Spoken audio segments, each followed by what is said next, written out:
구독, 좋아요.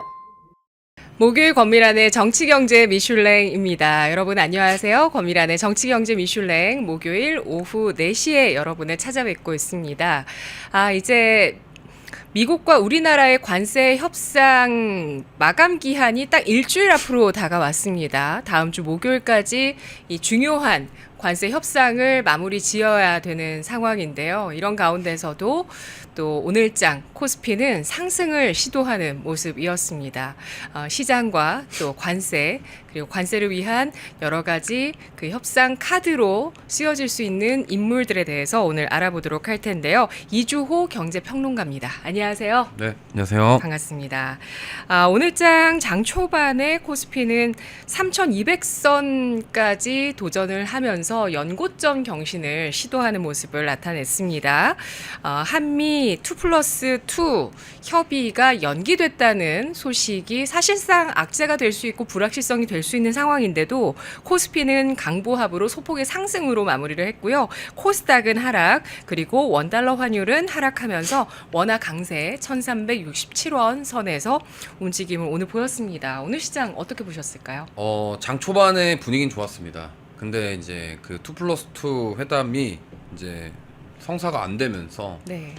갑자기 차익 매물이 좀 나오기 시작했죠. 그러면서 윗골이 달리면서 마감했고, 사실 어제 그 일본의 관세 합의에 대한 내용이 나오면서 사실 자동차 섹터가 굉장히 강한 모습 보였는데 오늘 살짝 쉬어갔고요. 특히나 현대차 실적 발표 나왔는데 역시나 했던 것처럼 영업이익이 좀 큰 폭으로 거의 15% 가까이 감소되면서 마감이 됐습니다. 근데 사실 오늘 시장 특징은요, 장 초반만 좋았다가 그 관세 불확실성이 다시 재점화되면서 좀 전반적으로 수급이 흩어지는, 그리고 특정 섹터 그리고 특정 종목군들 실적이 잘 나오는 쪽으로만 좀 수급이 집중되었다, 이렇게 마감했다 보시면 되겠고요. 오늘도 제약바이오가 좋았습니다. 지금 보면은 국내 증시의 가장 큰 흐름은 제약바이오 쪽으로 지금 수급이 많이 가고 있다라는 거예요. 물론 네. 코스닥이 지금 오늘 하락 전환했습니다만 그래도 지금 오늘 에이벨 바이오가 급등 나왔고 어제 삼천대항제약이 급등 나왔고, 지금 시가총액 상위 종목, 코스닥에 있는 상위 종목군들, 특히나 바이오 종목군들 위주로 외국인들이 계속적으로 수급이 들어오기 때문에 저는 이제 만약에 이런 상황에서 뭐 관세 불확실성 계속된다 그러면 오히려 지금 제약바이오 쪽으로 좀 수급이 더 이동할 가능성도 있다라고 생각합니다. 왜냐면 제약바이오 같은 경우가 사실 의약품 관세 200% 얘기가 나왔었는데 그 트럼프 대통령이 어쨌든 1년에서 1년 반 정도 생산 뭐 시설 확보 이거에 대해서는 뭐 유예를 주겠다 했거든요. 근데 그거는 바이오시밀러랑 CDMO 쪽 기업에 하나서고, 지금 우리나라 바이오 기업들 올라가는 거 잘 보시면요, 플랫폼 기술력 가진 기술 이전에 대한 부분들이 올라가는 건데 그거는 관세 대상이 되지 않습니다. 왜냐면 수출을 하는 게 아니잖아요. 기술 이전을 하는 거고 제조는 아마 그쪽에서 할 거기 때문에, 그래서 지금 펩트론부터 시작해가지고 기술력 가진 기업들이 좀 강세를 보이고 있다, 이 정도로 좀 요약해서 말씀드리겠습니다. 네, SK 하이닉스도 오늘 실적 발표가 나왔는데요. 분기 사상 최대 실적으로 영업이익이 9조 2,129억 원으로 발표가 됐습니다. 오늘 SK 하이닉스는 0.19% 역시 강보합권의 상승으로 26만 9,500원의 종가를 형성했고요. 현대차가 뭐 영업이익이 감소했다 이 말씀 해주셨는데 관세에 대한 이슈도 굉장히 지금 좀 많이 나오고 있는 상황입니다. 일단 현대차는 4월부터 품목관세 25%를 적용받은 상태고요. 그리고 이번에 그 협상 결과로 인해서 일본 같은 경우는 15%의 관세로 좀 협의가 됐는데, 기존에는 한미 FTA로 우리나라 자동차가 무관세였고 일본 차는 2.5% 세율이었는데 이게 좀 역전됐다는 부분들로 인해서 또 경쟁 관계에 있는 이 자동차 산업 내에 일본과 우리나라의 그 경쟁의 그 강도, 앞으로의 그 경쟁에 대한 우려, 이런 것들이 나오고 있습니다. 자, 먼저 첫 번째 이슈부터 들어가 보도록 하겠습니다. 어제장에 기대감을 안겨줬었던 내용인데 과연 이걸 기대해도 되는 건지, 우리가 발등에 좀 불이 떨어졌는데 너무 느긋하게 이 이슈에 대해서 보고 있는 건 아닌가라는 생각이 드는 사안이죠. 일본의 상호 관세가 미국과의 무역 협상 결과로 인해서 어제 25%에서 15%로 인하돼서 결정됐습니다. 주요 포인트들 좀 알아볼까요?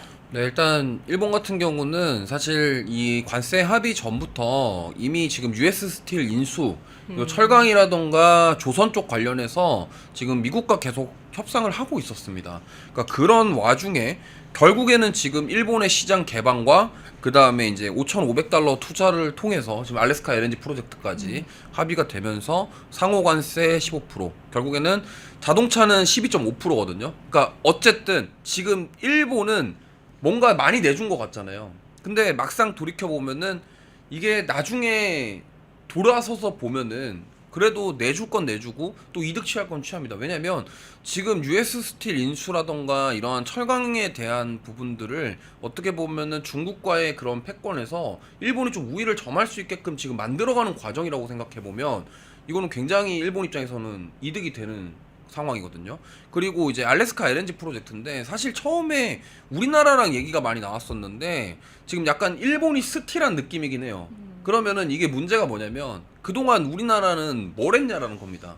그러니까 일본이 계속적으로 US 스틸이랑 뭐 계속적으로 합의를 할 때 과연 우리나라 지금 외교 정부에서는 뭘 했냐라는 거죠. 그러니까 그렇게 생각해 보면 약간 뺏긴 느낌인데 그러면 그걸 뺏겼다라고 뭐 일본 탓을 할 것도 아니고요. 그럼 우리나라에서 그럼 잘 못했으면은 더 잘할 수 있게끔 뭔가 대책이 나와야 되는데 지금 뭐 그 부분이 좀 아쉽다라는 말씀을 드리겠습니다. 네, 미국을 향해서 일본 쪽에서 쌀 시장 개방, 또 알래스카 LNG 프로젝트 투자 참여 등을 주고 또 관세 인하를 받아냈습니다. 일본이 상호 관세에 대한 협상 결과를 이렇게 내놓았으면 이제 일주일밖에 남지 않은 상황에서 우리가 좀 빠르게 진행돼야 되는 상황인데 답답한 소식들이 좀 많이 나오고 있습니다.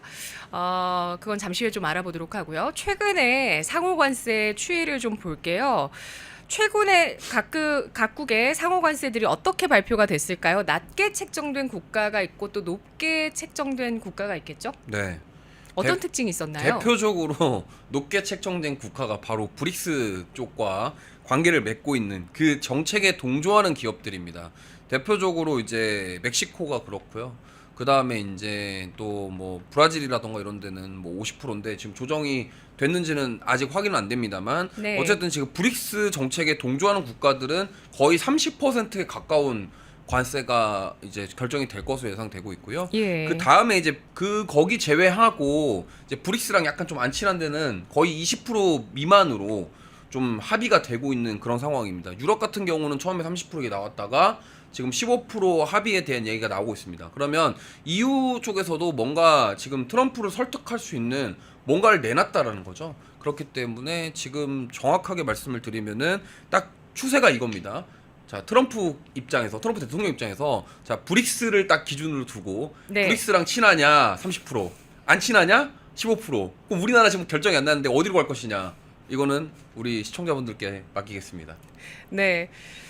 브릭스 중에서 지금 트럼프 대통령이 제일 불편해하고 제일 마음에 들지 않아 하는 국가는 어디일까요? 중국이겠죠. 예. 중국 거기 브릭스의 거의 대장 실세 아닙니까 중국이. 예. 그래서 아마 그러니까 중국과 친한 나라들을 지금 일단 계속적으로 압박을 하고 있고 결국에는 딱 보여주는 거죠. 니네 중국이랑 친해? 브릭스랑 친해? 그러면 30% 아니면은 15% 이런 식으로 해주는데 지금 우리나라는 25%잖아요. 일단 예상이. 예. 근데 여기서 합의가 되냐 안 되냐인데 만약에 이게 잘 안 되면은 우리나라 만약에 진짜로 25%가 아니라 30% 맞을 수도 있다. 이런 생각도 좀 듭니다. 좀 되게 우려스럽고요.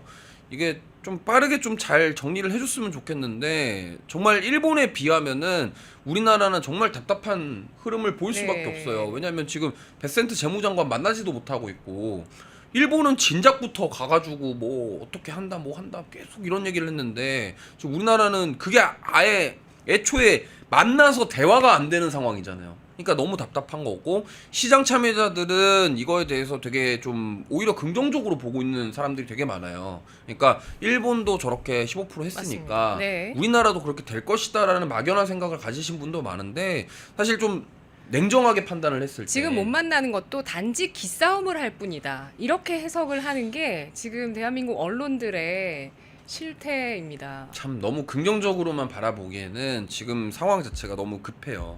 급한 상황인데 이거를 지금 며칠 남지도 않았는데 과연 뭔가 협상이 될 것이냐에 대한 기미조차 보이지 않는다라는 거는 좀 상당히 좀 그렇습니다. 그래서 만약에 이대로 조용히 흘러가 버리면은 우리나라는 그냥 25% 관세 그대로 받는 거예요. 근데 만약에 여기서 또 트럼프 대통령이 좀 기분이 나쁜데 이러면은 브릭스랑 같이 엮어가지고 30%갈 수도 있지 않을까. 지금 뭐 기분이 따로 나쁠 새도 없습니다. 만나 보지를 못하고 있어요. 그렇죠. 예, 애초에 네. 그냥 기분이 나쁘고 이걸 떠나서 이유는 분명히 있을 네. 겁니다. 만나지 않으려는 이유는 분명히 있는 거고요. 뭔가 있겠죠. 뭔가 있겠죠. 네, 뭔가 있겠죠. 지금 네. 채팅창에서는 미국을 만나지 못하는 이유가 한미 상호 방위 조약 3조 때문이다. 네, 사이버전과 우주전으로까지 상호 방위를 위한 그런 범위를 확대해 놓은 이 부분을 좀 얘기를 하고 계시는데요. 지금 여기 보시면 이제 일본에 이어서 EU까지 15%로 관세 합의에 근접했다는 소식이 오늘 나왔고요. EU 쪽도 좀 높게 얘기가 됐었다가 그래도 15%로 되는 것으로 가다 보니까 15%가 기준선이 되는 것이다라는 얘기들이 나오고 있고요. 그리고 브릭스 쪽에 좀 더 친한 국가들 G7 회의 때 이재명 대통령이 가장 먼저 만났던 게 룰라 대통령이었는데 그게 좀 걸리죠. 중국 같은 경우는 지금 뭐 협상이 거의 마무리 단계에 와 있는 걸로 보여지고 있고요. 브라질 같은 경우는 최근에 부정선거 때문에 50% 관세다라는 발표를 미국 쪽에서 했습니다. 자, 과연 지금 우리나라는 어느 정도의 관세가 나올 것인지 아직 불확실한 상황인데요. 일본이 일단 관세가 나왔으니까 우리나라와 같이 수출 경합을 하고 있는 국가다 보니 어느 분야에서 특히 수출 경쟁을 하고 있는지 좀 살펴볼게요. 일단 미국에서 수출 경쟁을 하고 있는 대표적인 산업은 자동차입니다. 네, 사실 우리나라에서 지금 미국에 수출하는 산업 중에 뭐 거의 탑3 안에 드는 게 자동차고요. 일본도 마찬가지입니다. 미국 뭐 여행 가보셨거나 특히나 괌이라도 가보신 분들 아시겠지만요. 네. 거기 자동차 물론 우리나라 현대 기아차도 있습니다만 거의 다 토요타예요. 네, 그렇기 때문에 일본 차가 미국에서 차지하는 비중 자체가 크다. 그럼 이걸 고려해 봤을 때 지금 우리나라는 사실 일본의 점유율을 뺏어와야 돼요. 사실 우리가 미국 시장에서 더 커지기 위해서는. 네. 근데 지금 만약에 일본은 12.5%로 조정을 받았어요. 근데 우리나라는 만약에 지금 25%에서 조정을 못 받는다. 그럼 일단 가격 경쟁 자체가 안 되죠.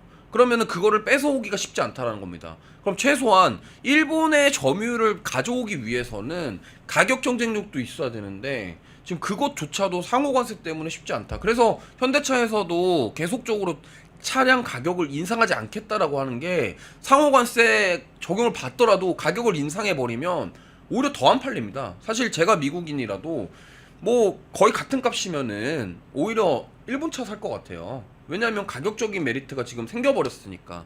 그러면은 이제 우리나라 입장에서는 그게 답답한 거죠. 그렇기 때문에 제가 봤을 때는 현대차만 생각하면 12.5%가 아니라 우리나라 지금 품목 관세가 10% 밑으로 내려와야 그래야지 좀 게임이 될까 말까 한 상황인데 지금 이게 만약에 안 되면은 사실 일본 점유율을 뺏어오기 힘들고 그리고 지금 현대차가 미국에서 계속적으로 수출에 대한 부분들 매출 이런 거는 좋은 상황인데도 불구하고 마진율에 대한 부분이 계속적으로 좋지 않아질 가능성이 높기 때문에 이 부분은 사실 기업 입장에서는 굉장히 힘든 상황이 될 수밖에 없다. 네. 이렇게 말씀드리겠고 그 다음에 지금 미국에서 1년 동안 생산할 수 있는 캐파가 100만 대에서 한 125만 대 정도 된다고 합니다. 근데 사실 현대차가 지금 미국에 1년에 수출하는 양 자체가 180만 대에서 190만 대 정도 되거든요. 그럼 나머지는 결국에는 관세를 맞게 되는 거고 그다음에 100만 대에서 120만 대를 조립하는 과정에서 거기서 필요한 부품을 만약에 우리나라나 다른 나라에서 공급받아서 하면은 그 부분은 또 관세거든요. 그러니까 이게 결국에는 기업에 부담이 된다. 그래서 결론은 뭐냐면 빨리 정부에서 이거를 어떻게든 좀 잘 해결해야 현대차가 조금 더 성장할 수 있는 기반이 되지 않을까 이렇게 보고 있습니다. 네, 뭐 과거 기사들을 좀 보셔도 일본 같은 경우에는 뭐 총리들이 결국에 이 자동차 산업 잘 이끌었을 때 좋은 평가를 받곤 했거든요. 도요타도 뭐 글로벌 1위 하고 이럴 때 아베 신조 총리가 이제 굉장히 막 큰 소리를 떵떵 치면서 뭐 그런 내용들이 기사 나오기도 하고요. 정말 덩치도 크고 또 국가를 이끌어가는 산업 가운데 하나이기 때문에 각 국가마다 자동차 산업이 너무나 중요합니다. 그런데 이 뭐 관세뿐 아니라 어찌 보면 또 환율도 자동차 산업에 중요한데 비교했을 때는 우리가 특별히 그 관세 부분을 좀 충당할 수 있는 환율의 이점은 없을까요? 지금 뭐 사실은 이제 자동차 관련해서는 수출, 그러니까 달러 가치가 올라가야 되거든요. 그럼 원 달러 환율이 올라가야 돼요. 근데 지금 환율이 올라가면 네. 물론 수출 기업들에게 좋겠지만 네. 우리나라 증시에 안 좋은 상황이 벌어집니다. 왜냐면 보통 환율이 올라가면은 달러 가치가 높기 때문에 외국인들 수급 자체가 들어오기 쉽지 않아요. 그러니까 외국인들 입장에서는 달러 가치가 높다? 굳이 우리나라 신흥국에 투자를 해서 벌어가지고 뭐 워낙 환전할 때 손해를 봐가면서까지 할 필요가 없다는 거죠. 지금 안 그래도 뭐 코인 시장도 좋고 미국 증시는 뭐 계속 신고가 나오는데 제가 외국인이라도 원 달러 환율 올라간다? 그럼 굳이 미국에 투자하지 신흥국에 투자 안 할 것 같거든요. 아니 자동차 산업에서 자동차 산업 입장에서는 가격 좋긴 경쟁력. 좋지만 예. 그게 가격 경쟁력 자체가 관세가 폭이 너무 크기 때문에 그 상세 커버가 자체가 안 됩니다 지금. 거의 네. 환율로 상쇄하기는 어려운 부분이 그렇죠. 관세라는 왜냐면 말씀이시군요. 지금 품목 관세가 25%인데 네. 그게 원 달러 환율이 뭐 예를 들어서 폭등해가지고 막 2,000원 가는 거 아닌 이상 그럼 여기에 네. 이제 그 상호 관세까지 더해지면 자동차는 50%가 갈 수 있는 거잖아요. 그게 근데 이중은 좀 그건 아직 뭐 힘들 것 같긴 합니다. 지난 네. 상호 관세 발표 서신에는 그게 네. 있었습니다. 이거 지금 논란이 많지만 그 서신의 원문 문장을 한 번 더 좀 여러분 확인해 주셨으면 좋겠습니다. 자, 지금 채팅창에 라이스님께서 관세 협상도 못하는 찐따 정권 그럴 줄 알았지만 생각보다 훨씬 더 못해서 깜놀입니다라고 하셨는데요.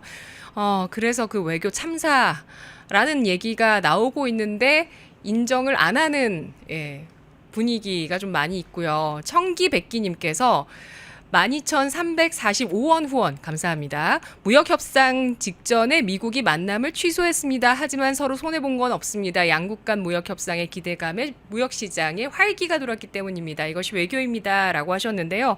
맞습니다. 이 25일로 예정되었었던 한미 2+2 회담이 연기됐다는 소식이 오늘 나왔습니다. 아주 극적으로 연기가 됐어요. 네. 미국에서 베센트 장관의 긴급 일정 때문이다라고 밝혔다고 합니다. 그런데 그 우리 측의 협상자는 공항까지 갔다가 되돌아온 상황이었고 이러한 연기 통보를 이메일로 받았다라는 소식이 나오고 있습니다. 한미 무역 협상 어떻게 될까요? 어렵습니다. 이게 근데 지금 흐름 봤을 때는 쉽진 않을 것 같아요. 왜냐면 지금 어떻게 보면은 나라 대 나라로 회담을 하는 게 갑작스럽게 이렇게 연기가 되고 네. 이메일로 통보받았다. 네, 뭐 좀 그렇습니다. 속히 뭐 댓글 창에서 말씀하시는데 패싱이라고 하십니다. 예.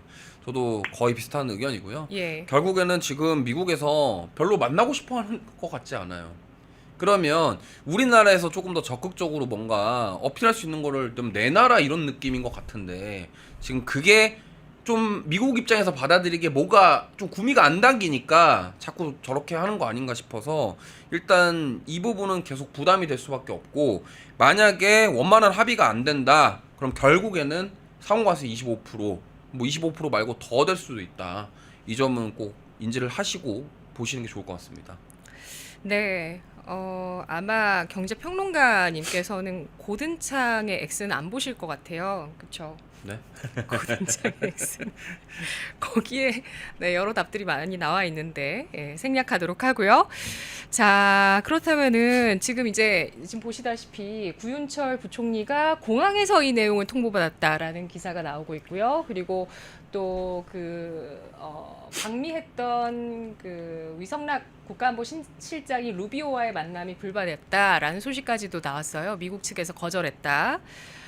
그래서 지금 어떤 실무 담당하는 사람들끼리 전혀 지금 만나지 못하고 있는 한미 상황입니다. 그렇다면 과연 이런 상황에서 우리나라의 보편 관세는 25% 예고대로 될지 아니면 일본이 협상 후 받아낸 15%가 될지 아니면 브라질 아까 얘기 뭐 브릭스 브라질 중국 이거 이제 인식하고 있다고 하니까 브라질은 50%거든요. 이 가운데서 우리는 어디에 가깝게 좀 관세 협상 결과가 나올까요? 만약에 우리가 일본보다 조금 더 많이 내어줄 뭔가가 있다면 뭐 극적으로 15%까지 합의 가능해 보입니다. 하지만 그게 안 된다라고 하면은 거의 뭐 25%는 거의 가능성이 높다라고 볼 수 있겠고요.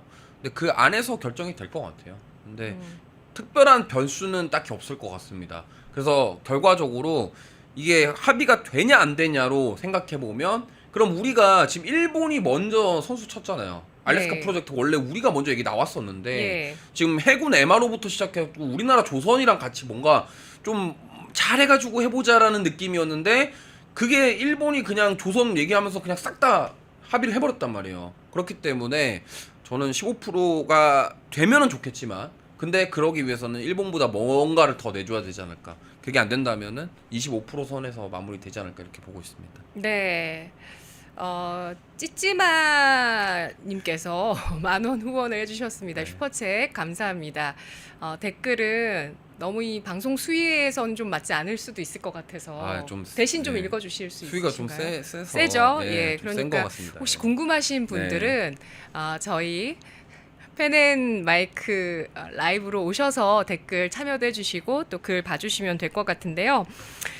그렇다면 이제 뭐 한 25% 일단 예상을 한다라고 말씀드렸고 저는 지난 보편관세 25% 예고 서신을 기반으로 품목관세와 보편관세 플러스돼서 관세가 앞으로 8월 1일 이후에 적용된다라는 점까지 말씀을 드리도록 할 텐데요. 다른 영상도 즐기시려면 구독 버튼을 꼭 눌러주세요.